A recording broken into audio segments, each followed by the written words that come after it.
Hey everybody, welcome back to my channel. I'm Bobbie and this is Bobbie Reads.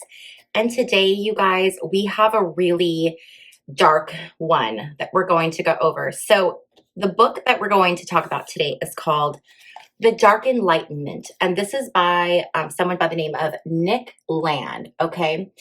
And when I first picked up this book, I thought I was going to be learning about this book and Nick Land, but this went much deeper, and I ended up having to research someone by the name of Curtis Yarvin. So this is going to go down a rabbit hole, but I think that this is very important for people to hear because these people are the people that are currently influencing JD Vance, Donald Trump, and Elon Musk, and all of those people that are in the government right now. So, The Dark Enlightenment. I heard about this book. I was listening to a podcast or something, and people were talking about this philosophy that is really rampant among the quote unquote tech bro class of people, where they have this idea of how they think society should be.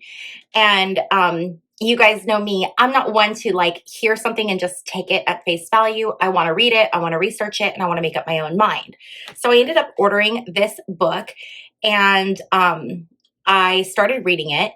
And one of the things I noticed right away is that, first of all, Nick Land quotes a lot of people. Now, I am all for using quotes. You guys know, like, the books I read have like hundreds of pages of like notes because of the amount of like sources they quote. But this isn't like that.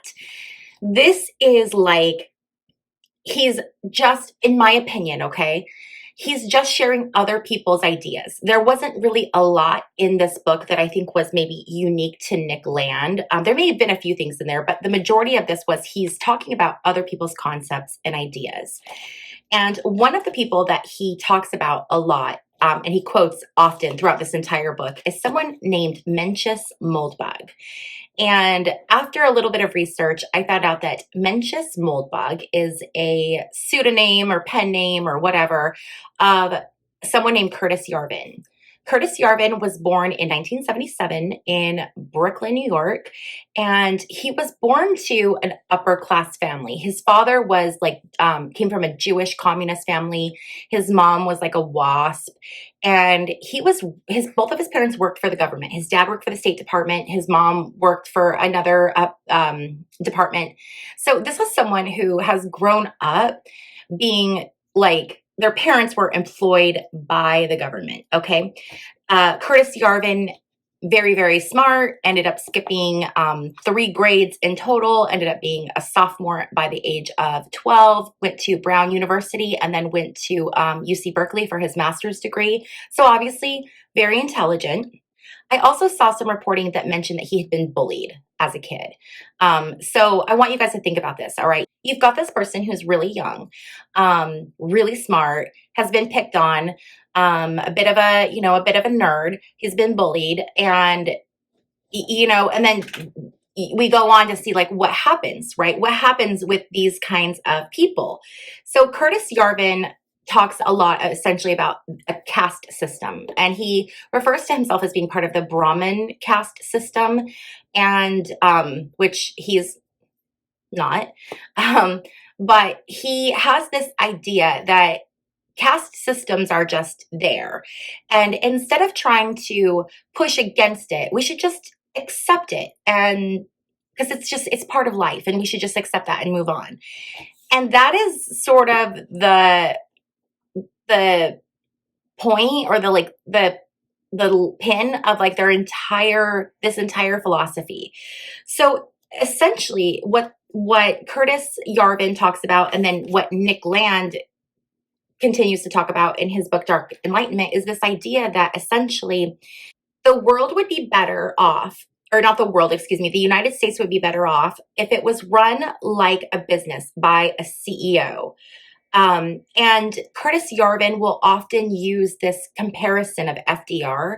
And he talks about when FDR, during wartime, FDR did take some liberties that he, probably shouldn't have taken. And so he quotes that as like as saying, we've already been under a dictatorship. And they feel like that a CEO, really the best thing for America is not democracy, but it's to be under a dictatorship. When asked, Curtis Yarvin can't really come up with a definition of democracy. He's often quoted as saying like democracy isn't good or democracy is bad. Probably not those exact words, but like iterations of that. But then when he's pinned down, okay, what exactly do you consider democracy? He doesn't really give it a definition. And I'll show you, I'll insert a little clip here where you can see what I'm talking about. Why is democracy so bad? So it's not even that democracy is bad. It's just that it's very weak. And the fact that it's very weak is basically easily seen by the fact that very unpopular policies like mass immigration persist despite strong majorities being against them. So the question of basically, is democracy good or bad, is, I think, a secondary question to, is it what we actually have? When you say to a New York Times reader, democracy is bad, they're a little bit shocked. But when you say to them, politics is bad, or even populism is bad, they're like, of course, these are horrible things. And so the thing is, when you basically want to be say democracy is not a good system of government, just bridge that immediately to saying populism is not a good system of government. And then you'll be like, yes, of course, like actually, policy and law should be set by wise experts and people in the courts and lawyers and professors and so forth. Then you'll realize that what you're actually endorsing is aristocracy rather than democracy. So there you can see a little bit of what I'm talking about, of how he kind of skirts around this idea of democracy. And so he believes that democracy is incompatible essentially with freedom, and that our system is set up to fail. And the only way the system in the United States is going to be profitable or to succeed is to run it like a startup, run it like a business. And that's this whole idea of why so many of these people in this group really got behind Trump. They're very careful not to use the word dictator. They will use the word monarch a lot.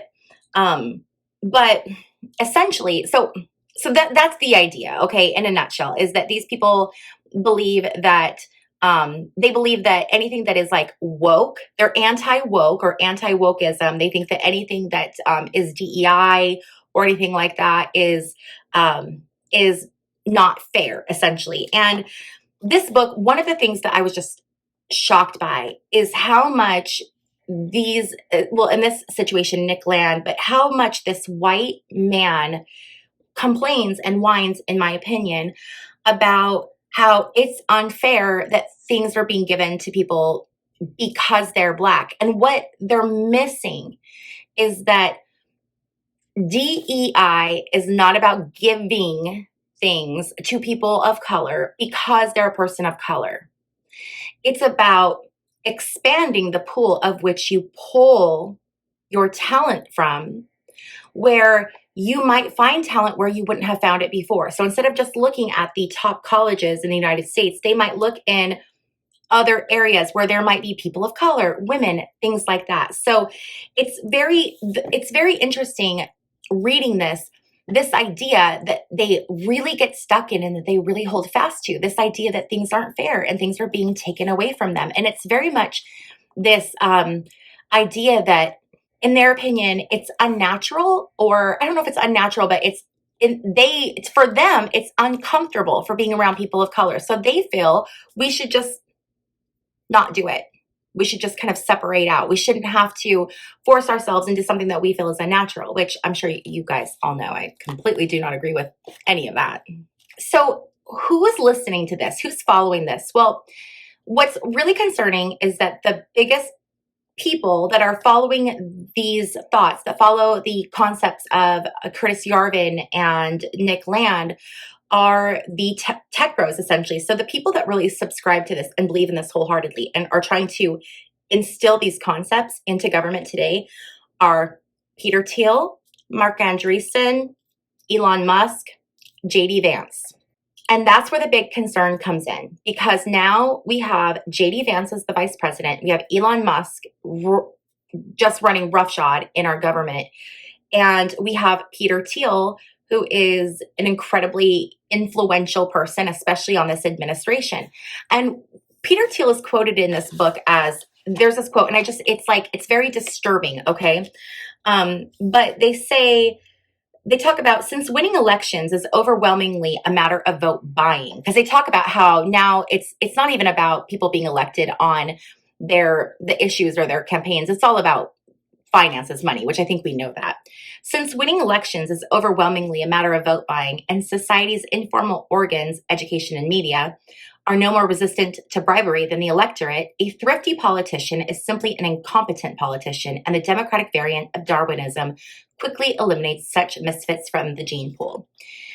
I guess that wasn't a Peter Thiel quote. I do have Peter Thiel quotes that will come up, but one of their main ideas is that they're basically superior. They're superior because of their caste system. And where the flaw is in this is that, Curtis Yarvin talks about how he's part of this caste, but that's not really true, because he doesn't come from generations of money. His father and his father's parents immigrated and then they rose up. Okay. So it's not like he came from this like monarchy, but there's this idea of these people, they have more money than they know what to do with. And so their idea is basically those that are smart and those with the money should rule the world. And they very much feel that people should not be taken care of by the government. There should be no social programs whatsoever, because social programs, they feel, create lazy people. So they want to get rid of all of that. What's really disgusting about that, though, is if you look at each one of these people, if you look at Peter Thiel, if you look at people like Elon Musk, the majority of their wealth, which they believe makes them superior, the majority of their wealth came from government contracts. Government contracts. So they are the biggest receivers of government funds, much more so than anyone on any type of benefit. Okay. So that's one thing that I think it's really important to put into perspective when reading this information, because these people, the very things that they're against are the things that put them where they are. I heard someone talk about, they use this analogy of, they're the kind of people that like will go up the ladder and then they'll kick the ladder out behind them so no one else can follow them up. And I think that that's very accurate. That's very much how it is. It's like, we have the money and we're elite and we should be running everything and no one else should be in here. And that's really like the thought process of these people. Along those lines of talking about, receiving things from social programs, there's this quote that says, "Whatever is left behind becomes a weapon in your enemy's hand. Best then to destroy what cannot be stolen. From the perspective of a democratic politician, any type of social good that is neither directly appropriable nor attributable to their own partisan policy is sheer waste and counts for nothing, whilst even the most grievous social misfortune, so long as it can be assigned to a prior administration or postponed until a subsequent one, figures in rational calculations as an obvious blessing." So this is very much about passing the buck, not taking responsibility. And we see this often with Trump, right? If things are really good, he says it's because of him, it's because people are excited, the market's doing great, blah, blah, blah. But if things are bad, if egg prices are going up, well, then that's not him. That's the prior administration. And that's very much a key, thing that people in this belief system like to do. And they also talk about how this idea of democracy and everybody having a vote and like mass enfranchisement is inherently wrong, because people basically don't have a say. They feel like their vote doesn't matter anyway. Our vote doesn't matter anyway. And so we should just stop this whole, in their opinion, charade of, having votes and things like that. And we should really they don't feel like people should have individual rights and freedoms. They feel like we are essentially, people are here to work and to make money for these corporations. And if you're not working, then you're wasteful and they have no need for you. And that's really, really scary and really concerning. A big a thing that they do, that they speak about, that Curtis Yarvin speaks about, is this concept called RAGE. And RAGE stands for Retire All Government Employees. And we are currently witnessing this happening right now in real time. This is what Elon Musk is doing. So what's really scary, and the reason I'm doing this video is to, like, so that you guys are aware, we need to be aware this is being implemented right now. Right now, the people who have these concepts that are very, very out there and that are quite frankly scary, these are the people that are right now making the decisions in our government and that are setting us up for a future of essentially dark enlightenment, okay? Nick Land is quoted as saying, democracy consumes progress. And essentially what they feel like is that if a government is run like a well-run business, then there would be no need for voting, because the person in power is going to be perfectly capable of running the country. What a lot of these people don't take into account, and this could be just my personal opinion because of my personal experience. So I've worked in corporate America for a very long time. I'm an analyst in my real life, and I've worked directly with a lot of CEOs, and I'm talking big CEOs of big organizations. And what my personal, I've worked with some amazing leadership, but what the majority of my experience has been, and let me know if you guys have the same experience, but what I find is the higher up people go in an organization, usually the more disconnected, out of touch, and ineffective they actually become. And I have seen so many situations where CEOs, they have great like business, ideas, but when it comes to the workings of the people and actually executing it, a lot of CEOs do not have that. Now, I'm just, I'm speaking in generalities, and there's a lot of phenomenal CEOs, but just as a whole, like if I look at the companies that I've worked for, would I want any of those CEOs to actually run the country? No. The other thing too is that countries just are not like businesses. They're not. They're two completely separate things. And we hear a lot when Trump got into office of people getting excited. Oh, he's going to run it like a business. Well, first of all, go do a public records search on his business dealings, and you'll see that he's terrible at running businesses. This isn't opinion. I mean, you can go find the documentation for yourself about that. But the other thing is that businesses are for profit. Governments, while they can be profitable, that's not the main focus of what the government is there for. The government is there right now. Our government does a lot of different things, but the majority of what it does is runs programs to the benefit of the American people. Well, most corporations aren't caring about giving or doing things for the American people. They're all concerned about the bottom line. Forget their employees. Look at how many organizations we hear about doing terrible things to their employees.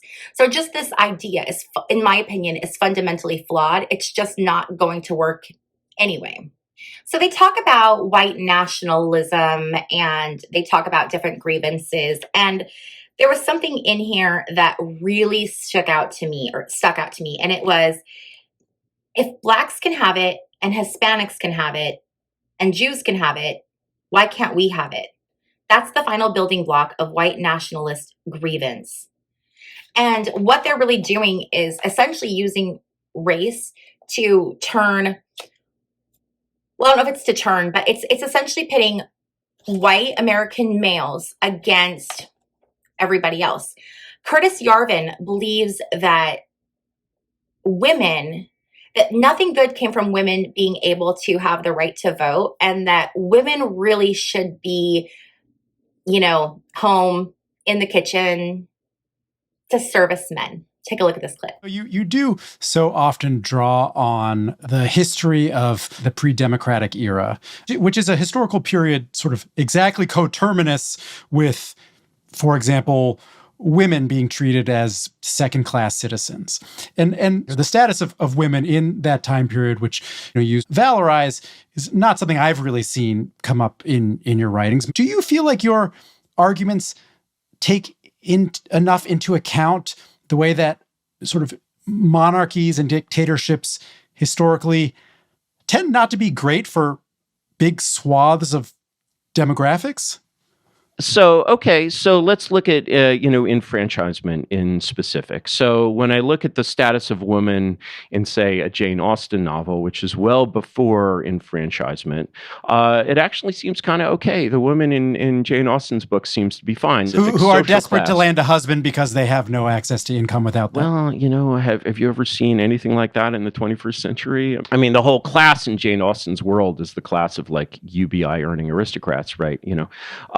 But are you not willing to say that there were aspects of political life in the era of kings that were inferior or provided less liberty for people than political life does today? It's very hard. So first of all, when we say liberty, for example, so you did a thing that people often do where they confuse freedom with power. Free speech is a freedom. The right to vote is a form of power. And so the assumption that you're making is that through getting the vote in the early 20th century in England and America, women made life better for themselves. Do you think it's better that women got the vote? First of all, I don't believe in actually voting at all. Do you vote? No. Another thing that Curtis Yarvin talks about, he is quoted as saying that it's way easier to start a new. So he was looking at NASA, right? And he was giving these examples of how to be most efficient. And he was talking about NASA. And he was talking about NASA in the beginning, how it was doing all these things. And then as the program went, it didn't do as well and it lost money. And then they like shut the program down. And then along comes Starlink or not Starlink, excuse me, SpaceX. And then they partner with NASA. And Curtis talks about this concept and he talks about business and he says it would be easier to start a new NASA than to fix the old NASA. And that is their concept with everything. It's easier to just start over than to fix what we have. Let's take just NASA in specific. So, for example, if you compare NASA to SpaceX, that's a fine example of actually all of the principles that I've been describing because NASA was once as efficient as SpaceX. So, if you basically say, okay, at a very abstract level, forget the rest of the government, Elon, go and fix NASA, right? The goal of NASA is to give us cool space shit. We feel like we're not getting enough cool space shit. You have $25 billion a year, go and do cool space shit. I think you would get a lot more cool space shit under that principle. But one of the basic principles of kind of the California startup way of thinking is just to realize it's way easier to create a new NASA than it is to fix the old NASA. So what we're seeing right now is we are seeing essentially them tearing everything to the ground and starting over. For those of you who don't know, J.D. Vance he's basically bankrolled by Peter Thiel. So Peter Thiel gave him $15 million for his run, for his government run. That's the largest donation a single person, I believe, has ever received for like that type of a campaign. His education at Yale, it's been funded. There's so many things. So J.D. Vance is essentially Peter Thiel's extension in the government. So we have like Peter Thiel with his power through J.D. Vance. We have Elon Musk in there just taking his power. And then we have to understand that these people, their idea is it's easier to just tear it down and start over than it is to fix what we have. So I definitely feel like it's going to be a really bumpy time right now in government, especially after reading this. I have to tell you guys. So even though this book, it's really, really small. And like I said, it's written by Nick Land, but Nick Land, he takes so much of his stuff from Curtis Yarvin. So I feel like it's almost like this book should have just been by him because I had to spend so much time researching Curtis Yarvin. But it's really concerning to me that these are the people that are, running our government right now. And I think it's really important for people to be aware of what's going on and to not just be complacent because these people have very nefarious things that they want to implement. They don't want people of color around. They don't want women around. And it's a very frightening time if you're a person of color, if you're a woman in the United States. And we need to be very aware of what's happening. We cannot wait until these people go in and like tear everything down. And I don't know. I mean, I don't know if it's too late now or not, but I do know that this is very concerning. And I would really encourage you guys to do a little research on Curtis Yarvin or Nick Land, and to see for yourself what your thoughts are on what their beliefs are, their philosophy. I would love to know what you guys think. Do you guys think it's as, concerning and frightening as I do, or do you think that it's not as big of a deal? Do you agree with what they say? Do you disagree? I would love to hear your guys' comments. Please leave them in the comment section down below. Also, when we're leaving comments, let's be kind to one another. We can state our opinions, and that's totally fine. But just do it in a way that's kind to other people. Also, when you state your opinion, please, please, please include sources, okay? Because we're not just going off of, oh, I saw, or I read, or I heard. We want to include information so that we can all dig deeper and educate ourselves together. Okay, you guys, so that was really kind of a quick overview. I didn't really do the deepest dive in the world. There's a lot of stuff I did not include in this. Otherwise, this video would have been really, really long. If you guys are still with me, please give this video a thumbs up if you like this kind of content. It's a really great way to help out my channel. And also, if you have not yet subscribed, please consider subscribing. It's amazing. It helps out my channel. I would really love to get this channel up to 1,000 subscribers. So let's see if we can do that. And as always, thank you so much for hanging out with me, and I will see you in my next video. Bye.